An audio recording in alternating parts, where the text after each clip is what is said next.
how to find someone on Fiverr. So let's see in this video. Before moving forward, make sure to like this video and subscribe our channel. So let's begin.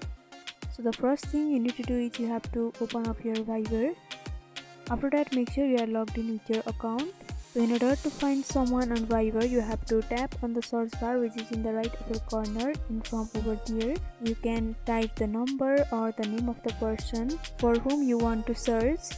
After doing this also, you'll be able to find someone, and the next step is go back and tap on the cost option which is in the lower section. After tapping on that, you'll be able to see the plus icon with profile sign in the right upper corner. Simply tap on that. By tapping on that, you can enter the phone number of the person and find the person. Further, you can also scan the QR code of the person and you'll be able to find someone. By this way also you can find someone on Fiverr. The next step is you can go back and you can tap on the search bar in the right upper corner, and from there you can find someone on Fiverr. And by following this simple step, you can find someone on Fiverr. So hope this video helps. Don't forget to like, comment, share and subscribe our channel for more videos like this. Thanks for watching.